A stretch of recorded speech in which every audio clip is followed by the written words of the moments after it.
Oke, Assalamualaikum warahmatullahi wabarakatuh. Sebelumnya, perkenalkan nama saya Dila Nurdiani dari Pendidikan Bahasa Inggris kelas 8A. Di sini saya akan memaparkan tentang sholat malam, yaitu sholat tahajud dan sholat witir. Untuk yang pertama, yaitu pengertian sholat tahajud dan sholat witir. Tahajud artinya bangun dari tidur.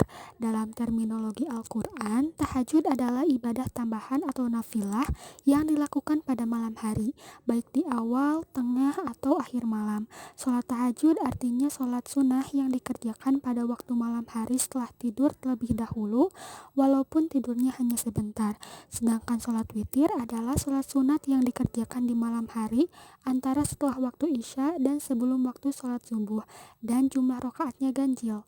Sholat ini dilakukan setelah sholat lainnya seperti sholat tarawih dan sholat tahajud. Baik, untuk bagian selanjutnya yaitu tata cara sholat tahajud dan sholat witir. Sholat tahajud dapat dilakukan sekurang-kurangnya 2 rakaat dan sebanyak-banyaknya 12 rakaat. Ditutup dengan sholat sunat witir dengan rakaat yang ganjil. Misalkan sholat tahajud 2 rakaat dan sholat sunat witirnya 3 rakaat, jadi jumlah keseluruhan 5 rakaat. Pembagian waktu sholat tahajud ada 3 bagian, yaitu yang pertama saat utama. Saat utama dilakukan pada sekitar pukul 7 malam sampai dengan pukul 10 malam. Yang kedua saat lebih utama, yaitu 1/3 malam pertama dari sekitar pukul 10 hingga pukul 1 malam. Dan yang terakhir paling utama, yaitu 1/3 malam yang ketiga dari sekitar pukul 1 hingga pukul 4 subuh. Mengerjakan sholat tahajud yang baik adalah setiap 2 rakaat diakhiri 1 salam. Sebagaimana Rasulullah SAW bersabda, sholat malam itu 2-2. Hadis riwayat Ahmad, Bukhari, dan Muslim. Untuk niat sholat tahajud sendiri, yaitu usolli sunnata tahajudi rakaataini lillahi ta'ala. Artinya, aku niat sholat tahajud 2 rakaat karena Allah Ta'ala. Untuk niat sholat witir dapat dibagi menjadi 2, yaitu niat sholat witir 1 rakaat salam. Usolli sunnatal witri rakaatal mustaqbilal kiblati lillahi ta'ala. Artinya saya niat sholat witir 1 rakaat menghadap kiblat karena Allah Ta'ala. Dan yang kedua niat sholat witir 3 rakaat 1 kali salam. Usolli sunnatal witri salasa rakaatain mustaqbilal kiblati lillahi ta'ala. Artinya saya berniat sholat witir 3 rakaat menghadap kiblat karena Allah Ta'ala. Setelah melaksanakan sholat tahajud, disunahkan untuk membaca doa. Doanya tertera pada slide ini. Baik, untuk selanjutnya yaitu manfaat dari sholat tahajud. Manfaat yang pertama yaitu orang yang sholat tahajud akan memperoleh macam-macam nikmat yang menyejukkan pandangan mata. Quran Surat As-Sajdah ayat 16-17. Yang kedua, memperoleh tempat yang terpuji, muqammam mahmuda, baik di dunia maupun di akhirat di sisi Allah Subhanahu wa Ta'ala.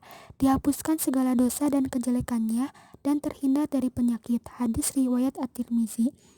Sholat sunat tahajud merupakan pelengkap bagi sholat fardu. Manfaat lain yang dapat didapatkan dari sholat sunat tahajud yaitu sholat sunat tahajud merupakan cara, sarana, metode, atau jalan untuk memohon kepada Allah Subhanahu wa Ta'ala sesuai dengan keperluan masing-masing. Sholat sunat tahajud juga dimaksudkan untuk memuji kebesaran Allah Subhanahu wa Ta'ala. Dan yang terakhir, sholat sunat tahajud merupakan sholat tambahan yang berfungsi meningkatkan pendekatan dan kedekatan kita kepada Allah Subhanahu wa Ta'ala. Baik, untuk bagian yang terakhir yaitu keutamaan sholat tahajud. Adapun keutamaan sholat tahajud diantaranya, sholat tahajud sebagai salah satu cara masuk surga. Abdullah ibnu Muslim berkata, kalimat yang pertama kali kudengar dari Rasulullah SAW saat itu adalah, hai sekalian manusia, sebarkanlah salam, bagikanlah makanan, sambunglah silaturahmi, tegakkanlah sholat malam saat manusia lainnya sedang tidur.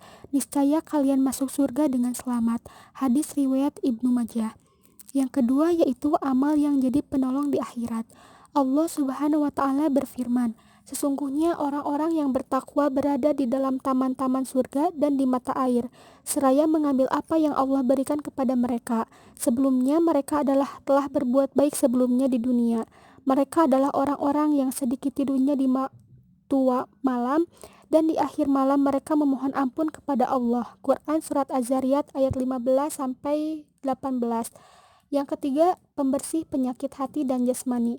Salman Al-Farisi berkata, Rasulullah Shallallahu Alaihi Wasallam bersabda, "Dirikanlah sholat malam, karena sesungguhnya sholat malam itu adalah kebiasaan orang-orang soleh sebelum kamu. Sholat malam dapat mendekatkan kamu kepada Tuhanmu. Sholat malam adalah sebagai penembus perbuatan buruk, mencegah berbuat dosa, dan menghindarkan diri dari penyakit yang menyerang tubuh." Hadis riwayat Ahmad. Yang selanjutnya yaitu penghapus dosa dan kesalahan. Dari Abu Umamah Al-Bahili berkata bahwa Rasulullah Shallallahu Alaihi Wasallam bersabda, "Lakukanlah qiyamul lail, karena itu kebiasaan orang soleh sebelum kalian, bentuk taqarrub, penghapus dosa, dan penghalang berbuat salah." Hadis riwayat At-Tirmizi. Dan yang terakhir yaitu sarana pengabulan permohonan. Rasulullah Shallallahu Alaihi Wasallam bersabda, dari Jabir berkata bahwa Nabi Shallallahu Alaihi Wasallam bersabda, "Sesungguhnya di malam hari ada saat yang ketika seorang muslim meminta kebaikan dunia dan akhirat, pasti Allah memberinya. Itu berlangsung setiap malam." Hadis riwayat Muslim.